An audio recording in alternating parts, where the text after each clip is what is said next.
warab degdeg ah daawadayaal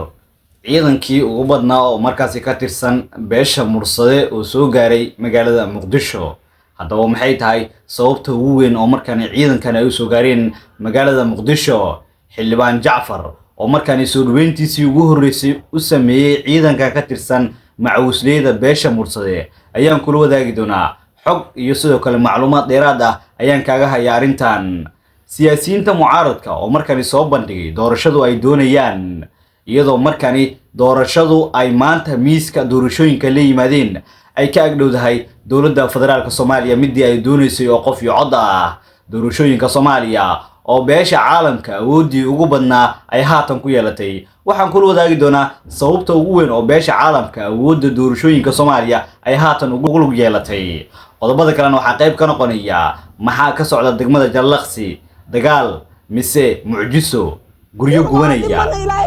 nolol isku gubaya, haween iyo sidoo kale caruur si arxan daran nafta loo dhaafiyay. waxaan kula wadaagi doonaa markaasi dagaalka khasaarihii ugu badnaa oo ka dhashay oo haatan ka socda gudaha degmada Jallaqsi ee gobolkaasi Hiiraan. balse haddii ay tahay markuu kugu horreysay aan soo booqato, waxaan si naxariis kaaga codsanayaa inaad YouTube-keena subscribe saarto, muuqaalkana aad like saarto, sina share gareyso si saaxiibo badan u gaaro. like muuqaalka meel dheer ayay gaarsiisaa. mahadsanid daawade, aynu ku bilowno. haddii aynu ku bilowno qodobka ugu horreeya, markaasi ciidan ka tirsan mursade ahna ciidankii ugu badnaa oo macawisley ah kuwaas oo ka tirsan beelweynta mursade ayaa haatan waxay soo cagdhigteen magaalada muqdisho, iyadoo markaani xildhibaan jacfar soo dhaweyntiisii ugu horreysay uu sameeyay markaasi ciidankan ka tirsan markaasi beelweynta mursade. ciidankan ayaa haatan lagu arkayaa qaar ka mid ah degmooyinka gobolka Banaadir, waxaana qayb ka noqonaya markaani degmooyinka lagu arkayo degmada Daynile iyo sidoo kale degmada Daarusalaam. ciidankan ayaa haatan waxaa la arkayaa iyagoo wata qaar ka mid ah dariiska ciidanka xoogga dalka, halka kuwa kalena ay ku libisan yihiin markaani macawiis iyo sidoo kale qoryaha loo yaqaano AK47. ciidankan ayaa lagu soo waramayaa in tiradoodu ay gaarayso ilaa iyo sidoo kale 300 oo askari oo macawisley ah, kuwaas oo markaasi ka yimid dhankaas iyo markaasi galhareeri. iyadoo markaani sababta ugu weyn oo markaani ciidankan ay u yimaadayaan magaalada muqdisho ay tahay markaasi in ay difaacaan markaasi ra'iisul wasaarihii hore ee Soomaaliya xasan cali khayre iyo sidoo kale markaasi ugaaska guud ee beelweynta mursade ayaa haatan magaalada muqdisho waxa uu ku soo bandhigayaa ciidankii ugu badnaa abid, kuwaasi oo ah macawisley oo ka yimid markaasi galhareeri iyo sidoo kale gobolada ay degaan markaasi beelweynta mursade. cudud ciidan tii ugu badneed ayay haatan magaalada muqdisho ku soo bandhigayaan, gaar ahaan degmada Daynile oo markaasi xarun udubdaxaad u ah markaasi beelweynta mursade. waxay diyaar u yihiin markaani in ay difaacaan xasan cali khayre iyo sidoo kale ugaaskooda oo markaasi lagu weeraray xaafadii markaasi howlwadaag uga dignaa ee Barmuudo, isagoo ku sugan guriga xildhibaan jacfar kadib markii halkaasi uu dagaal xoogan ka dhacay kaasi oo u dhexeeyay markaasi ciidanka dowladda iyo sidoo kale markaasi ciidan markaasi taabacsanaa ra'iisul wasaarihii hore Soomaaliya xasan cali khayre. ciidankan sababta ugu weyn ee markaani ay magaalada muqdisho u soo galeen ayaa ah in ay ka gadoodsan yihiin falkii wuxuushimada ahaa oo dowladda federaalka Soomaaliya ay kula kacday markaasi ugaaska guud ee markaasi beelweynta mursade. waxaana haatan markaasi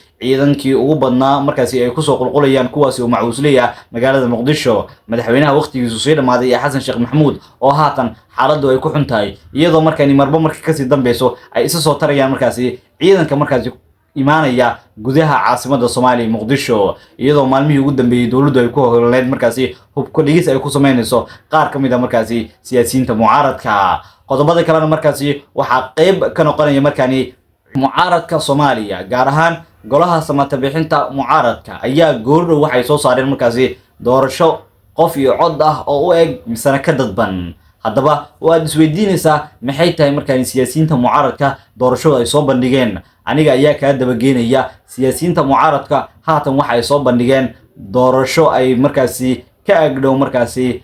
tan qof iyo cod ah, waxaana markaani awoodda ugu badan la siinaya markaasi dadweynaha markaasi iska diiwaangeliyay markaasi in ay u codeeyaan ama codkooda ay ku ciilbaxaan. haddii aad ogeed markaasi in xildhibaanadu ay soo dooranayaan odayaasha dhaqanka, guud ahaanba odayaashii dhaqanka ayaa haatan meesha ka baxaya, waxaana lagu bedelayaa markaasi dadweynaha oo haatan iska diiwaangeliyay markaasi in ay markaasi codkooda ku ciilbaxaan misane 32 sano kadib gudaha Soomaaliya ay ka dhacdo doorasho qof iyo cod ah gudaha xalane xeedaabka xalane waxa haatan shir albaabadu ay u xiran yihiin markaasi ugu socda siyaasiyiinta markaasi mucaaradka golaha mustaqbalka Soomaaliyeed iyo sidoo kale markaasi xubnaha beesha caalamka oo markaasi ugu horeeyo James Swan waxa ayna ka wada shirayaan in mucaaradku markaasi ay ku qanciyaan in beesha caalamka markaani doorashadani laga qabto gudaha Soomaaliya mucaaradka ayaana haatan waxa ay markaasi kulamo kala duwan magaalada Muqdisho ay kula qaadanayaan markaasi beesha caalamka doorashadu waxa ay sheegeen markaani in doorashadani markaasi ay codeyn doonaan 1 milyan oo qof oo Soomaaliyeed oo markaasi iska diiwaan galiyay markaasi in ay codkooda dhiibtaan hadii aad ogeed markaasi in dowlad goboleedyada awoodda ugu badan markaasi la siinayo haatan ba dowlad goboleedyada awoodii ugu badnaa markaasi waa laga soo weeciyay oo markaasi waxa haatan gacanta loo geliyay markaasi dadyooga kala duwan ee markaasi Soomaaliyeed doorashadan markaasi mucaaradka ay doonayaan waxa uu la xiriiraa markaasi nidaamkii hore oo markaasi loo yaqaano 4.5 oo ah markaasi habka markaasi saami qaybsiga markaasi qabiilada Soomaaliyeed markaasi ay ku kala qaybsadaan markaasi siyaasadda iyo sidoo kale xilalka kala duwan ee markaasi gudaha Soomaaliya qodobada kale markaasi waxa qayb ka noqonaya magaalada Jalalaqsi ee markaasi gobolka Hiiraan xaalad halis ah oo bini'aadanimo ah ayaa ka taagan iyadoo saacadihii ugu dambeeyay markaasi baraha bulshada lagu baahiyay muuqaalo argagax leh oo markaasi aan u rooneen indhaha dhammaan ummadda Soomaaliyeed iyo sidoo kale qof kasta oo muslim ah waxa markaasi baraha bulshada lagu baahiyay muuqaalo guryo markaasi cariishi ah oo markaasi dab nool la qabsiinayo iyadoo markaani nolosha iyo sidoo kale markaasi si toos ah loo guwayo dad Soomaaliyeed oo muslim ah waxaana haatan sameynaya markaasi waa laba qabaa'il oo markaasi dega gudaha markaasi degmada Jalalaqsi ee gobolkaasi Hiiraan labadan qabiil waxa lagu kala magacaabo hadii aan magacooga ka dhawaajiyo beelweynta Jareerweyne iyo sidoo kale beesha Baadicade ayaa haatan markaasi waxay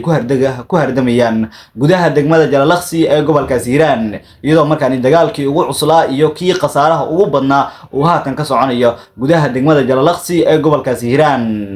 maal ha dhihin caruur ha dhihin hanti ha dhihin guryo ha dhihin wax la dhaafay ma jirto oo dab baaziin ayaa la qabsiiyay iyagoo markaasi sida muuqaalada idinka muuqato ay guryaha holacayaan qaar ka mid ah qabaa'ilada halkaasi degana waxay markaasi ku faanayaan markaasi in ay ka adkaadeen beeshii markaasi dagaalka kula jirtay waana ayaan daro markaasi in degmadii ku dhashay markaasi madaxweynaha haatan ee talada haya ee waqtigiisu dhamaaday ee Xasan Sheekh Maxamuud uu haatan ka socdo markaasi dagaal aad u culus oo markaasi dad badan oo Soomaaliyeed ay ka caroodeen degmada Jalalaqsi maanta imtixaanka qaranka guud ahaan waa uu baaqday kadib markii halkaasi uu dagaal xooggan markaasi ku dhaxmarayo beelweynta markaasi Jareerweyne iyo sidoo kale beesha Baadicade oo markaasi wada dega markaasi degmada markaasi Jalalaqsi ee gobolka Hiiraan haweenkii waa iska kufsanaya caruurtiina sidoo kale nolosha ayaa loo gooyaa iyadoo markaani haatan labada qabaa'il markaasi dadka shacabka ah haweenkii iyo caruurta markaasi ay soo wajahday walaac aad u xooggan kadib markii halkaasi uu dagaal xooggan ka dhex qarxay beelweynta Jareerweyne iyo sidoo kale markaasi beesha Baadicade oo haatan markaasi isku birtumanaya labada beelba markaasi dambeeyso waxa ay helayaan markaasi gurmadyo xooggan oo markaasi kaga kala imaanaya markaasi degmooyinka kala duwan ee markaasi gobolka Hiiraan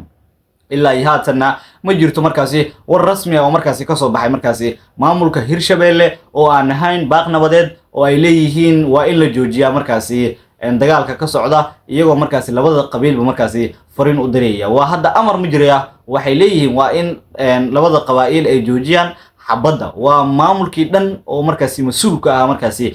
degmada Jalalaqsi oo haatan markaasi dagaalkii ugu xumaa oo laba beelood oo Soomaaliyeed gudaha Soomaaliya uu ku dhaxmaro dowladda federaalka Soomaaliya iyaduna waxay soo saartay warqad markaasi oo u dhiganta iyaduna baaq nabadeed dowladii dhamaa ee laga sugayay in amar rasmi ay ka soo saarto dagaalka haatan ka socdo gudaha degmada Jalalaqsi oo ahaa waa in la joojiyo dagaalka ka socdo meeshii laga sugayay waxay leedahay waxaan baaq nabadeed